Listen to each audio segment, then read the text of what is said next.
So the 2018 Dodge Durango SRT was recently unveiled at the 2017 Chicago Motor Show. And I did another video called "Is SRT the New AMG?" talking about what I think the SRT lineup has done and will do for Fiat Chrysler as a company, as a business, looking at it from a business perspective. You know, why it's important for car companies to diversify their lineup as much as possible.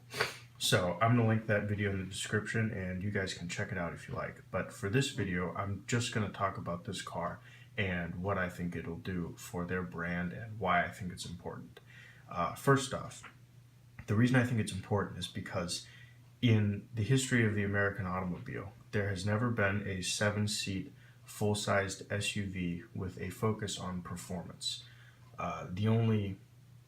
The only type of full-sized SUV really that has a performance focus would be the Mercedes GL or the new GLS 63 by AMG.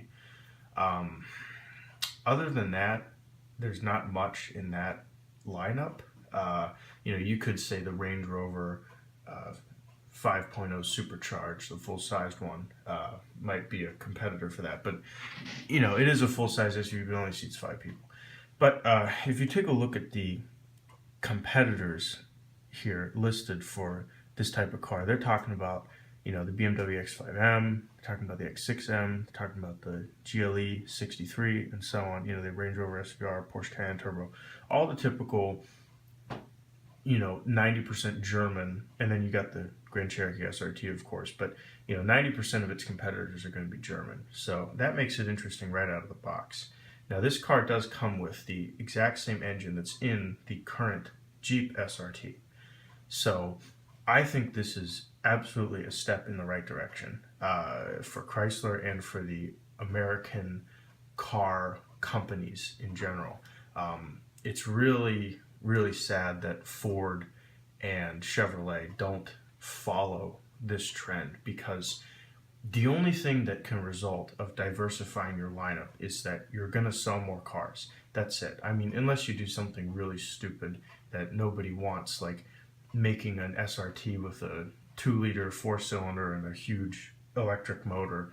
You know, it might have the power, but that's not what people want. You know what I mean? Ford claims that they want to put their EcoBoost engine in everything. The 3.5-liter twin turbo. They're putting it in the new Ford GT, which I think, to be honest, is a mistake. They're putting it in their large SUVs. They're putting it in everything.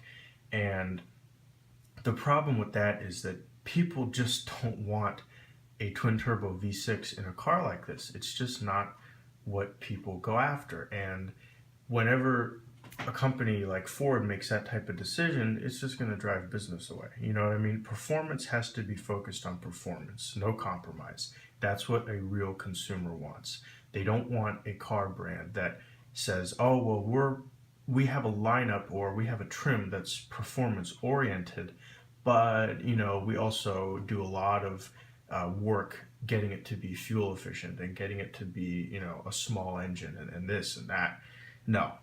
Consumers want, when you build a performance trim for any car lineup, consumers want you to focus on performance, bottom line.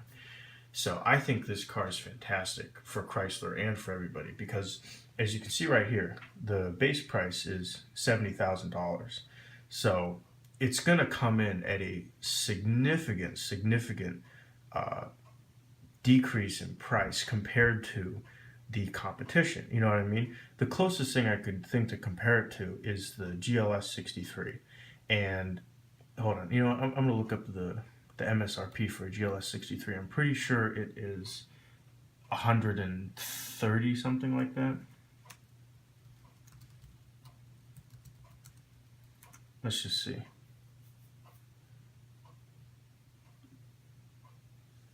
Okay, so 124. Yeah.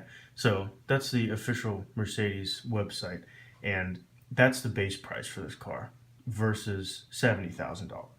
Now, Dodge is claiming that this car will go 0 to 60 in 4.4 seconds, which is comparable to the GLS. GLS, I'm not exactly sure what the official 0 to 60 time is. They don't really claim it on the website. So you can look at different car magazines that have reviewed this car and see what they say. But I'm pretty sure it's going to be in the high 4-second range. So for this type of price and for what you get, I think a lot of people are going to be buying this thing. I think, the up to date, the most popular SRT product has been the Jeep Grand Cherokee SRT. They've sold more of that than they have of the Viper or the Hellcats. And I think this is going to outsell the Jeep up until the new Jeep SRT Trackhawk with the Hellcat engine is released. I don't know. I don't know which one of those would sell more. Personal preference, I wouldn't buy a three-row SUV simply because I just don't need something that big. I think I would go for, if I had a choice, if the Jeep came with a Hellcat engine, I think I would go for the Jeep over any of the other ones.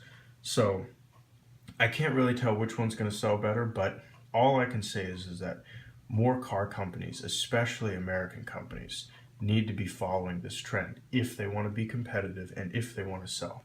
Because if you look at any of the Germans, the X5M has been out since what, 2010, and before that, for the X5 model that came before the E70, which is the generation previous to this, they came out with something called the 4.8 IS, which was basically a pre-remnant to the X5M.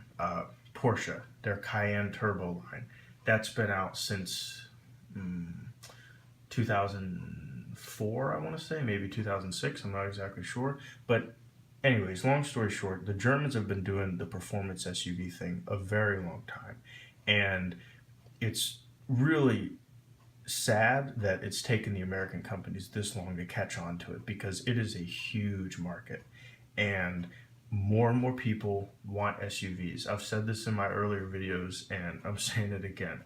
People want big SUVs, and in that SUV there is a submarket, which is a very big submarket for people that want big, fast, performance-oriented SUVs. And Dodge is giving it to them.